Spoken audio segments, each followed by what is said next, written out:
tentang korosi. Perkenalkan, nama saya Elsa Octavia. Saya Kandira. Ini siapa ini? Saya Omni. Nah, jadi teman-teman, masuk ke materinya, saya akan menjelaskan apa itu tadi korosi. Nah, jadi teman-teman, secara umum korosi itu adalah penurunan suatu sifat guna suatu material atau bahan yang disebabkan oleh lingkungannya. Namun secara sederhana, korosi itu adalah suatu proses kerusakan pada sel elektrokimia. Nah, proses kerusakan itu dapat terjadi karena ada zat dari lingkungan yang membentuk senyawa-senyawa yang tidak diinginkan. Nah, korosi ini juga disebut sebagai dengan karat. Contohnya ada yang karat, warna perak yang mengkilap, dan munculnya warna hijau pada tembaga. Selanjutnya kami akan menampilkan video. Teman-teman lihat dulu, nanti akan saya jelaskan. Ya,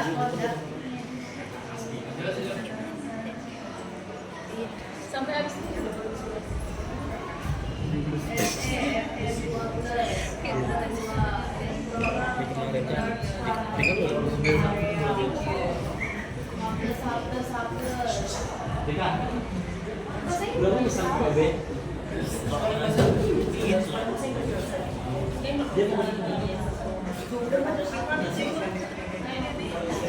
Nah, jadi teman-teman, korosi pada elektrokimia itu disebabkan oleh dua keadaan. Yang pertama itu ketika logam bersentuhan dengan media penghantar, dan yang kedua itu ketika logam itu terendam seluruhnya atau sebagian pada larutan yang dapat menyebabkan korosi.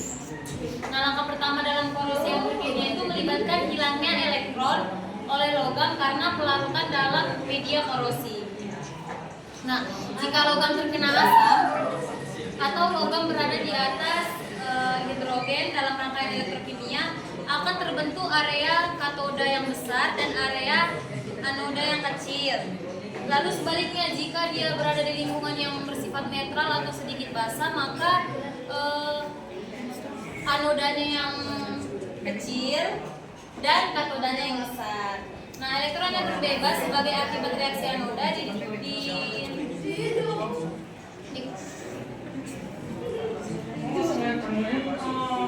oleh reaksi dengan oksigen dan air membentuk ion hidroksida.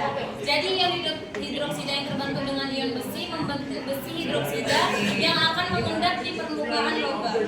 Selanjutnya ada faktor-faktor yang akan dijelaskan oleh Reza. Oke, jadi selanjutnya itu ada faktor-faktor yang mempengaruhi proses terjadinya korosi. Nah, apa saja sih proses terjadinya korosi itu? Nah, yang pertama itu ada air dan kelembapan udara. Nah, bagaimana semakin tinggi kadar uap yang diterima di sekitar logam, maka akan semakin memudahkan logam tersebut mengalami korosi. Nah, selanjutnya yang kedua itu adalah elektrolit. Nah, elektrolit merupakan media yang baik untuk terjadinya transfer muatan. Hal ini mengakibatkan elektron semakin mudah untuk diikat oleh oksigen di udara. Nah, yang ketiga terbentuknya sel elektrokimia.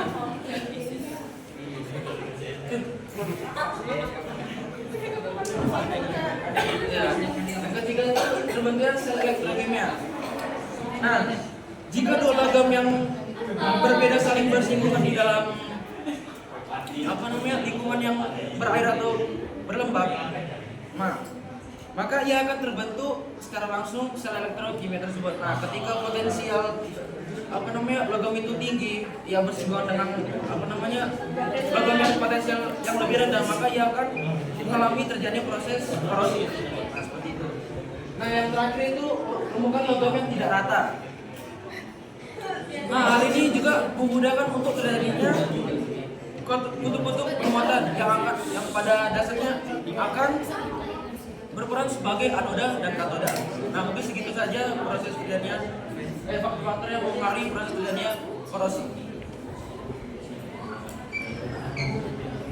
Nah, jadi teman-teman, sebenarnya faktor yang mempengaruhi itu ada banyak, cuma kami hanya mengambil yang paling umum aja. Nah, selanjutnya ada reaksi persamaan yang terjadi pada proses korosi yang akan dijelaskan oleh Nah, jadi teman-teman, dari penjelasan Elsa sebelumnya, kan korosi itu adalah peristiwa rusaknya logam akibat aktivitas atau pengaruh di lingkungannya. Nah, selanjutnya itu ada reaksi persamaan yang terjadi pada proses korosi. Nah, proses yang terjadi yang pertama itu adalah besi mengalami oksidasi di anoda dengan reaksi sebagai berikut, yaitu Fe menjadi Fe12 ditambah 2E minus.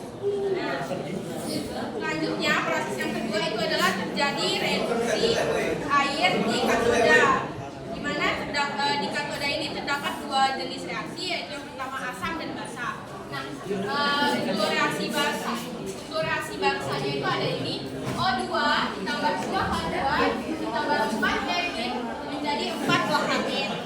Sedangkan reaksi asamnya itu ada O2 ditambah 4H plus ditambah 4E minus menjadi 2K2O. Nah, reaksi di katoda ini terjadi karena adanya elektron yang terbentuk di anoda, sehingga terjadilah reaksi yang bereaksi dengan air. Nah, setelah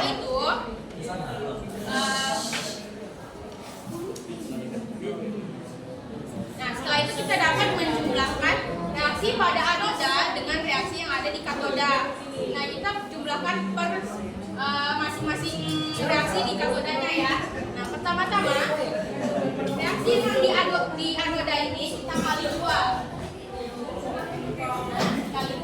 Setiap senyawa yang ada di katoda ini kita kali 2. Lalu dijumlahkan dengan katodanya. Nah, kita mulai dari katoda yang pertama atau asamnya. Ditambah katoda yang pertama atau basah. Sorry, ini basah. Anoda ditambah katoda basah itu akan menjadi.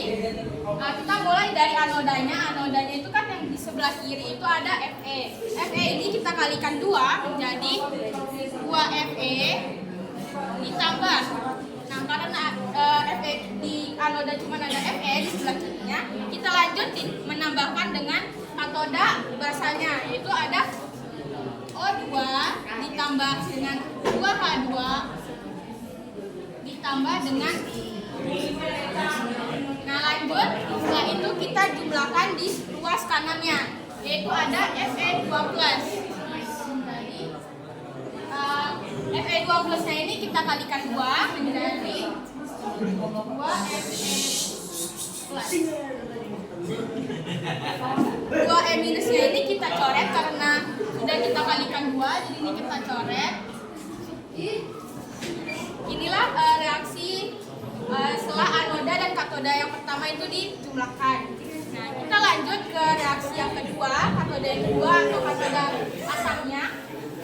Masih sama, anoda ditambah dengan K2, katoda yang kedua. Masih sama dengan Fe-nya kita kalikan dengan 2 ditambah katoda 2-nya, yaitu O2 ditambah 4H+ menjadi. Nah, kita lanjut ke yang ini. Jenggot, Adi, kau lagi presentasi lempar Lois, minus nilainya. Jadi kita lanjut ke yang sebelah kanan, yaitu ada Fe2+ dikali 2 menjadi 2Fe2+ ditambah dengan yang ada di katoda 2H2O.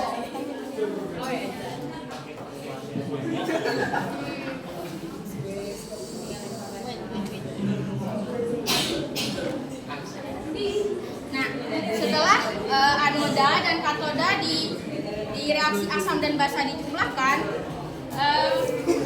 proses korosi ini lanjut ke proses yang ketiga, yaitu reaksi oksidasi lebih lanjut Fe2+ untuk membentuk karat atau Fe2O3.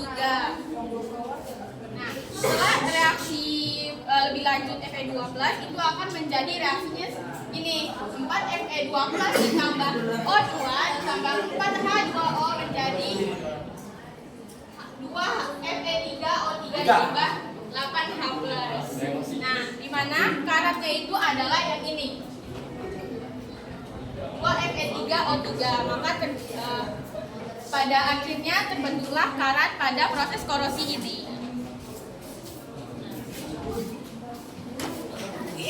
Nah, jadi teman-teman, itu adalah penjelasan dari reaksi persamaan yang terjadi pada proses korosi. Selanjutnya ada cara mencegah korosi. Sebenarnya juga ada banyak, cuman kami hanya mengambil secara umumnya saja, yaitu ada pengecatan, memberi oli atau minyak, galvanisasi, pelapisan timah. Yang akan dijelaskan oleh Tiara dan Naswa. Berikut ada pun beberapa cara untuk mencegah terjadinya korosi. Yang pertama yaitu pengecatan. Lapisan cat dapat mengurangi kontak langsung antara besi dengan oksigen dan air. Hanya jika cat tergores ataupun terkelupas, maka korosi dapat mulai terjadi dan dapat menyebar ke dalam lapisan cat yang masih utuh. Lalu yang kedua yaitu pengolesan oli atau minyak. Lapisan minyak dapat mengurangi kontak antara besi dengan oksigen dan air. Oli dapat dioleskan secara berkala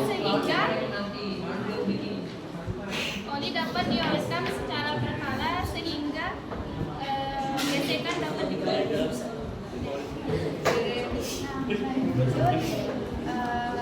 Galvanisasi yang dimana